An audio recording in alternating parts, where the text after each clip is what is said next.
CAIN decides to have an existential crisis before he enters his own home. The idea is, I think, that he doesn't have the most flawless relationship with his parents or his sister.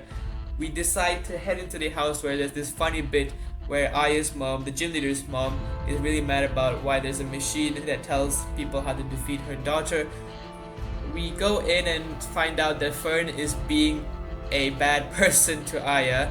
I can't use the word that I want to use, but she's being a bad person to Aya because he beat her in a gym fight and calling her weak and stuff. We decide to challenge him ourselves, and after a little bit of going back and forth, the last two Pokemon from him, we take down his Cypher, and the Fracture also goes down after a couple of hits from my Ponyard, funny enough, my weakest Pokemon. We decide to have our own gym fight as we lead with our Gastrodon and Go-Goat, taking down the Nidoqueen almost, with it being in yellow HP. It finally goes down as Toxapex tanks on with his heavy defenses. We take down the Venusaur quite easily as the Salazzle comes out. Toxapex is always staying on the left there as our Go-Goat goes down. Switch into our Gastrodon and decide that it's time to take down the Toxapex with super effective earth damage or ground damage. I keep on saying earth, but it's ground type. We bring out our Ampharos and take down the Toxapex with super effective ground and electric damage. Dragalge also goes down, and after a couple of concurrent hits, the Drapion goes down as well as we receive our next gym badge.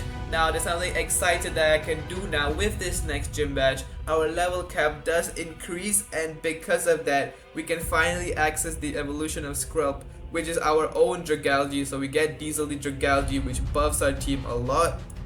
We meet up with CAIN again outside the wasteland, and he's like, if I defeat you, technically I defeat Aya, and I'm collecting gym badges as well. I also got a few gym badges when I was the gym leader, so technically it counts. We're like, nah, and we defeated him pretty easily.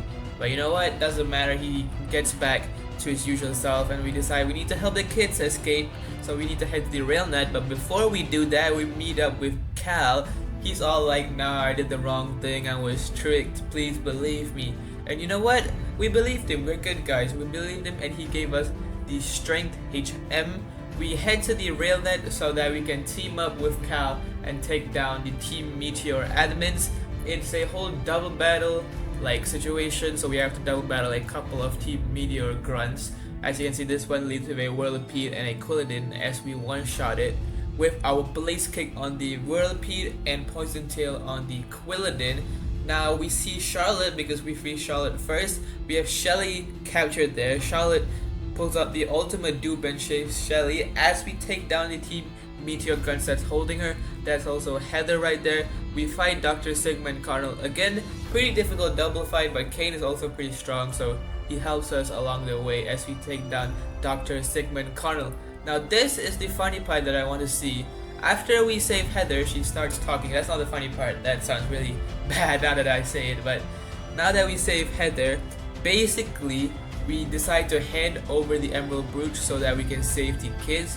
But what actually ends up happening is the Emerald Brooch is a fake, and it is the Verdignite, the bomb that we used earlier in the series. So it blows up and basically we run away. So now there's this track, and we unlock the track because Charlotte is like, you know, a pickpocket and stuff. So we go to the tracks, we figure out the trade, we head out into this Greenland area. We decide to go into Charlotte's home with her two other sisters. Basically, this is a rumbling cave. There's a lot of machinery going on, which is pretty suspicious at first glance, but we end up going into their family home, and also we find out that one of the kids is sick. I think it's Noel. He or she, can't remember, haven't played this game in a long while, is sick. So we decide that we need to get some medicine, and who better for the job than the player character myself.